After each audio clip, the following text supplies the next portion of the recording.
பவளவிழா பாப்பாவுக்கு வேற என்ன தெரியும்? பழைய டப்பாவை உருட்டதானே தெரியும். அவங்க பண்ணுற தப்பெல்லாம் நம்ம எடுத்து சொன்னால், அவங்க பண்ணுற அட்ராசிட்டியை பற்றி நம்ம எடுத்து சொன்னால், அவங்க பண்ணுற அந்த ஊழலை பற்றி தான் நம்ம எடுத்து சொன்னோம். முக்கியமாக நாம் அதை எடுத்து சொன்னால் 50 வருஷத்துக்கு முன்னாடி இருக்கிற அதே தகர டப்பாவை எடுத்து உருட்ட ஆரம்பிச்சிருவாங்க. அதுக்காக நாம் அவங்க பண்ணுற தப்பெல்லாம் சொல்லாமல் வெளியே சொல்லாமல் இருக்க முடியுமா? சொல்லுவோம், சொல்லிக்கிட்டே இருப்போம். நம்மளை தவிர யார் அவங்கள ஏற்று நின்று கேள்வி கேட்கறது? யாருக்கு அந்த தில் இருக்குது? மக்களோட ஒரே பிரதிநிதி நாம மட்டும்தான். டிஜிட்டல் உலகத்தில் திருவள்ளுவர் இருந்திருந்தாருன்னா இந்த தீய சக்தியை பற்றி என்ன திருக்குறள் எழுதியிருப்பாரு? ஒரு கற்பனையா, அநீதி, அராஜகம், தில்லுமுள்ளு இவை எல்லாம் திமுக முதற்றே உழைக்கும். கட்சியினுடைய 2வது ஆண்டு விழா, அதாவது 3rd இயரோட தொடக்க விழா. இன்னைக்கு தமிழ்நாட்டில் ஒரு மிகப்பெரிய ஒரு கட்சியாக நம்ம வளர்ந்து இருக்கிறோம் அப்படின்னா அது உங்களால் தான். ப்ளஸ் நம்மளை நேசிக்கிற கோடிக்கணக்கான மக்களும் தான் அதுக்கு ஒரு மிக முக்கிய ஒரு காரணம். நீங்கள் தான் என்னுடைய ஒரு மிகப்பெரிய ஒரு பலம்.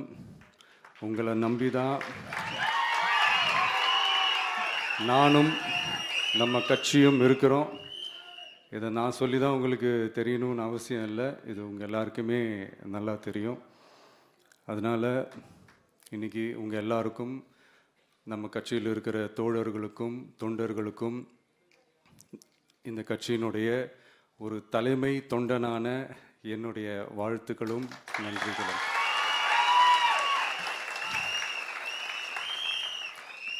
அப்புறம் என்ன, மைக்கை பிடிச்சாச்சு, வெடியை கொளுத்தி போட்டுருவோமா?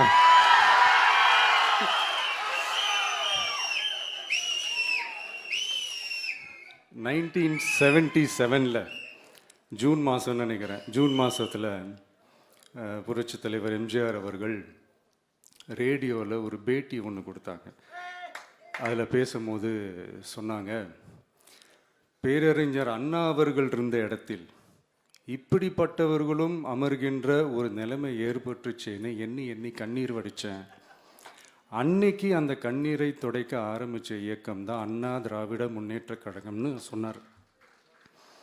அதே மாதிரி 2017க்கு அப்புறம் 2021க்கு அப்புறம் தமிழ்நாட்டுடைய நிலைமையை பற்றி யோசித்து பார்த்த நம்ம தமிழக மக்கள், காமராஜர் அவர்கள் இருந்த இடத்தில், அண்ணா அவர்கள் இருந்த இடத்தில், எம்ஜிஆர் அவர்கள் இருந்த இடத்தில் இப்படிப்பட்டவர்களும் அமர்கின்ற ஒரு நிலைமை ஏற்பட்டுச்சேன்னு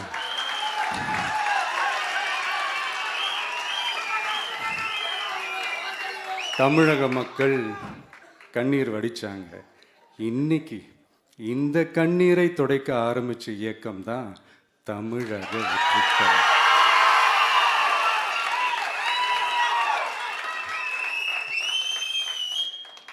இப்படியெல்லாம் நம்ம பேசுறதுனால கண்டிப்பாக சில பேர் கொந்தளிப்பாங்க.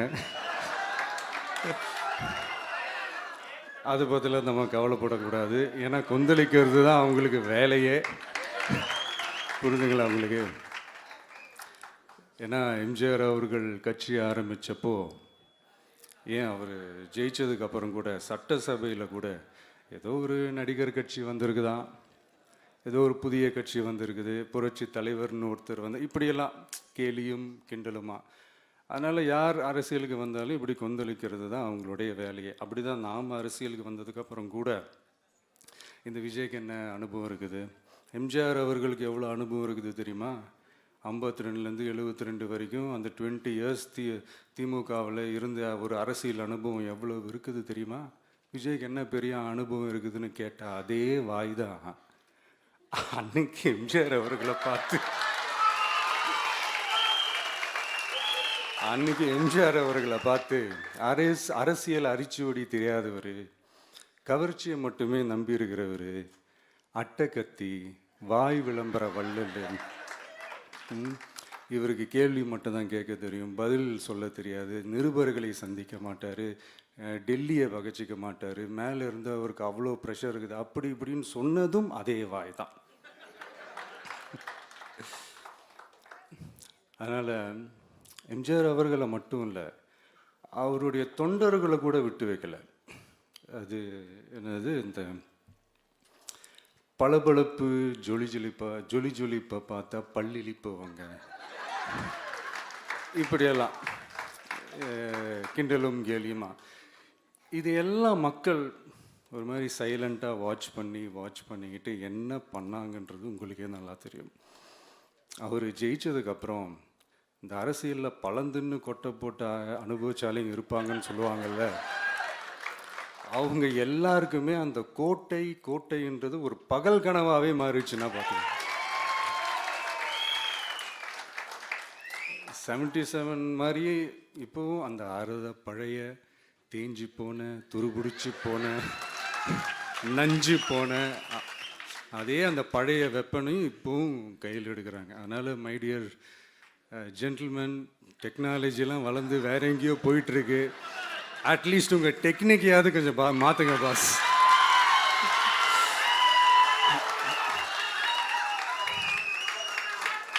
காமராஜர் அவர்களையும் விட்டு வைக்கல. அவருக்கு இலக்கியம்னா என்ன தெரியும், அவர் மாபெரும் புலவர், அந்த புலவர் இந்த புலவர்னு அவரை பற்றியும் கிண்டலும் கேலியுமா. அதான் முன்னாடியே சொன்ன மாதிரி யார் எதிர்த்து நின்னாலும் அவங்கள கொந்தளிக்கிறது தான் அவங்களுடைய வேலையே.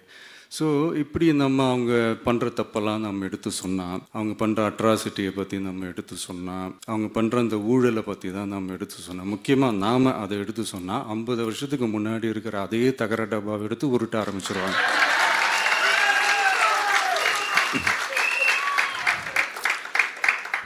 பவள விழா பாப்பாவுக்கு வேற என்ன தெரியும்?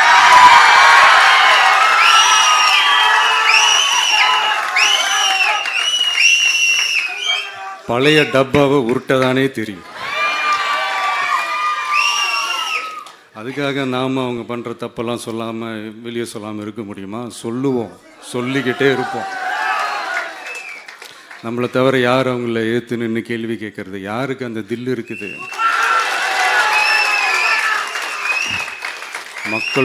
மக்களோட ஒரே பிரதிநிதி நாம் மட்டும்தான். ஸோ இப்படி இருக்கிற இந்த நிலைமையில் இன்னைக்கு இந்த டிஜிட்டல் உலகத்தில் திருவள்ளுவர் இருந்தாருன்னா இந்த தீய சக்தியை பற்றி என்ன திருக்குறள் எழுதியிருப்பாரு? ஒரு கற்பனையா, அநீதி அராஜகம் தில்லுமுள்ளு இவையெல்லாம் திமுக முதற்றே உலகு.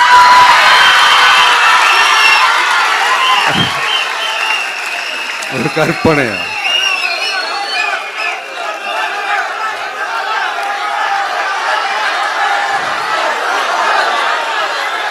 அநீதி அராஜகம் தில்லுமுள்ளு இவையெல்லாம் திமுக முதற்றே உலகு.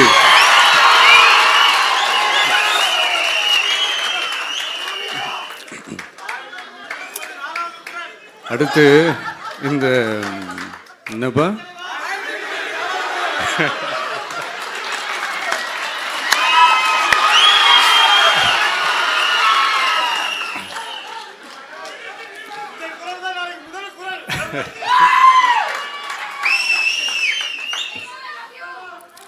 அடுத்து இந்த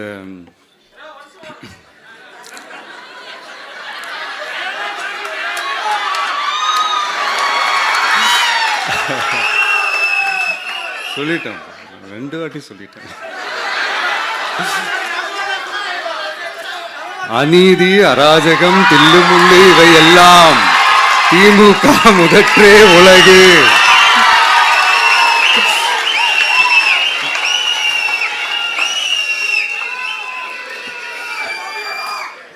அடுத்து இந்த மும்முனை போட்டி 4 முனை போட்டி அப்படிலாம் சொல்கிறாங்களே, சரி அவங்கள பொறுத்த வரைக்கும் அப்படியே இருக்கட்டும். அதில் மாபெரும் மக்கள் சக்தியாக நம்ம அணி ஒரு பக்கம், அடுத்து திமுக தலைமையில் மற்ற கூட்டணி கட்சிகள் ஒரு பக்கம், அடுத்து பாஜக தலைமையில் மற்றும் பலர்.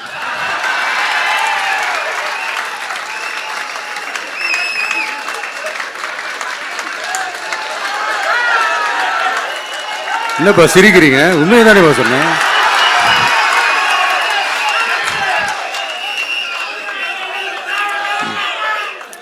ஸோ இப்படி எத்தனை சக்திகள் எத்தனை பேர் வந்தாலும் திமுகவை வீழ்த்துறதுக்கு மாபெரும் மக்கள் சக்தியான நம்மளால் மட்டும்தான் முடியும்.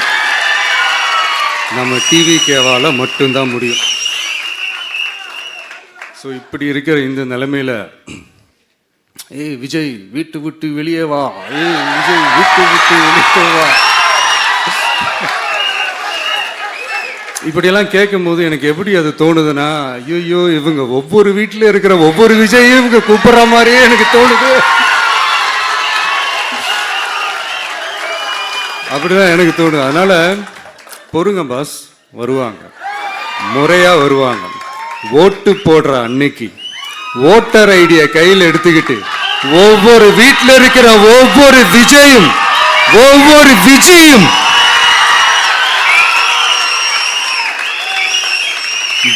பூத்தா காலையிலே வந்து நிப்பாங்க பாருங்க. அன்னைக்கு தெரியும் பாருங்க, ஏண்டா இந்த விஜய கூப்பிட்டோம்.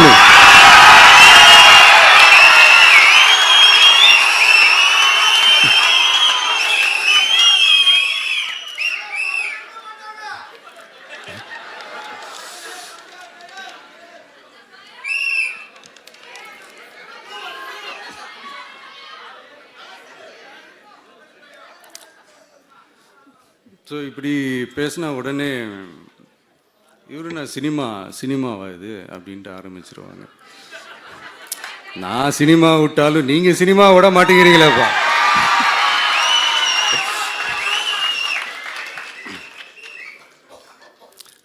அப்புறம் இன்னொரு ரீசெண்டாக அந்த ஒரு விஷயம் போயிட்டு இருக்குல்ல, இந்த கருத்து கணிப்பு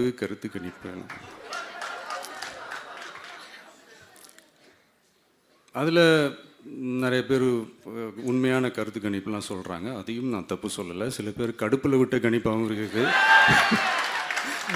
அதையும் நான் தப்பு சொல்லலை. இந்த கடுப்பில் விட்ட கணிப்பாளர்களுக்கு நான் சொல்லிக்கிறது என்னென்னா, ஒவ்வொரு ஊராக தெருவா வீடாக போய் நீங்கள் அந்த கருத்து கணிப்பு எடுத்து பாருங்கள். ஒவ்வொரு வீட்லேயும் டிவிக்கு இருக்கிறத நீங்கள் பார்ப்பீங்க.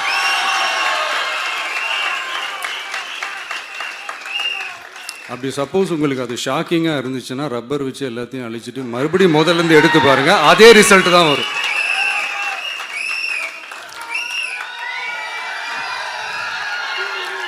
இது என்னப்பா லாஜிக்கு, அது எப்படி எல்லார் வீட்லேயும் டிவிக்கு இருக்கும் அப்படின்னு நீங்கள் கேட்டிங்கன்னா, ஒரு சின்ன சாம்பிளுக்கு ஒரு சின்ன டெஸ்ட் ஒன்று பண்ணி பாருங்களேன். நம்ம சிஎம் சார் இருக்காங்கள்ல, ஸ்டாலின் சார், ஒரு 2 இயர்ஸ் பேக் இருக்கும்னு நினைக்கிறேன்.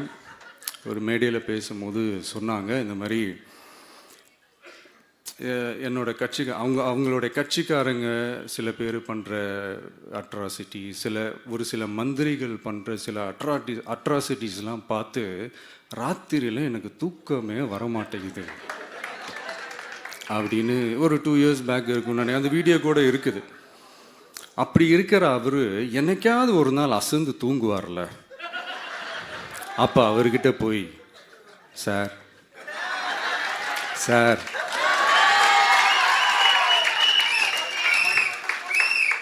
எந்த சின்னத்துக்கு சார் ஓட்டு போடுவீங்க அப்படின்னு கேட்டு பாருங்க. விசில் சின்னத்துக்கு தான்.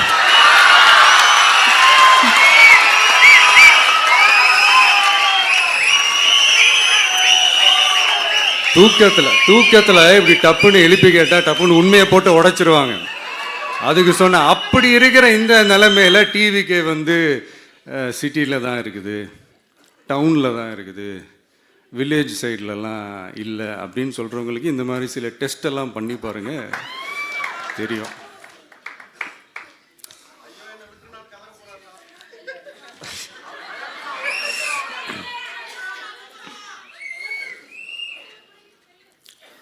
விசில் சின்னம் போகாத ஊரே இல்லை. விசில் சின்னம் எங்கெல்லாம் இருக்குதோ அங்கெல்லாம் டிவிக்கே இருக்குதுன்னு அர்த்தம். என்னுடைய அம்மா, அக்கா, தங்கைகள், அண்ணன், தம்பிகள் டிவிக்கேக்கு ஓட்டு போடுறத யாராலையும் தடுக்க முடியும்.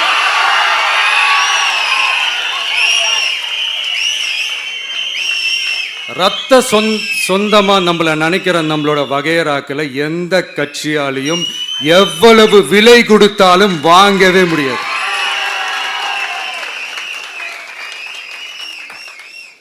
நான் ஓவர் கான்ஃபிடென்ஸில் பேசுகிறேன் அப்படின்லாம் நினைக்காதீங்க. இதுதான் கள நிலவரம், கள யதார்த்தமும் இதுதான். தீய சக்தியை வீழ்த்துறதுக்கு தூய சக்தியான நம்மளால மட்டும்தான் முடியும். இந்த 2026 சட்டமன்ற தேர்தலில் டிவிக்கே தான் மக்களோட ஒரே ஆப்ஷன். Otherwise no diversion.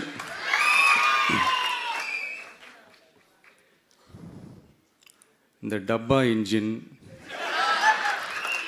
ஓட்டை இன்ஜின், எவ்வளோ இன்ஜின் வந்தாலும் டாப் இன்ஜின் நம்ம டிவிக்கே தான்ன்றதை மக்கள் ஆல்ரெடி முடிவு பண்ணிட்டாங்க. அதனால் நம்மளுடைய தோழர்கள் அதை மனசில் நல்லா ஏற்றிக்கிட்டு இன்னும் ஷார்ப்பாக ஒர்க் பண்ணுங்க. நான் ஏற்கனவே சொன்ன மாதிரி ஒன்றியம், நகரம், பேரூர், பகுதி, கிளை எல்லா இடத்துலையும் அந்த பூத்தாக அந்த நம்மளுடைய வேட்பாளர்களுக்கு ஒற்றுமையாக இருந்து வேலை செய்யுங்க. நமக்கு மாபெரும் கூட்டணியான, மாபெரும் மக்கள் சக்தியான குடும்பமாக நம்மளோட இருக்கிறாங்க. இன்னொன்று அன்றைக்கி நான் சொன்ன மாதிரி நம்மளுடைய விசில் சின்னத்துக்கு ஓட்டு போட வைக்கிறது மட்டும்தான் உங்களுடைய வேலை. மற்றதெல்லாம் மக்களோட சேர்ந்து நான் பார்த்துக்கிறேன்.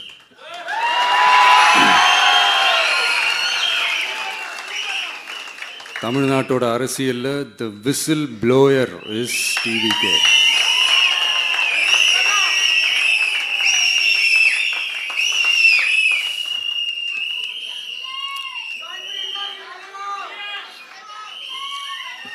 நம்ம மக்கள் இந்த விசில்ல ஊதுல இந்த தீய சக்தியும் இந்த ஊழல் சக்தியும் தெரிச்சு ஓடணும். எப்படி தெரிச்சு ஓடணும்? அன்னைக்கு சென்ட் ஜார்ஜ் கோட்டையில டிவிக்கு ஆளும் கட்சியா எழும்.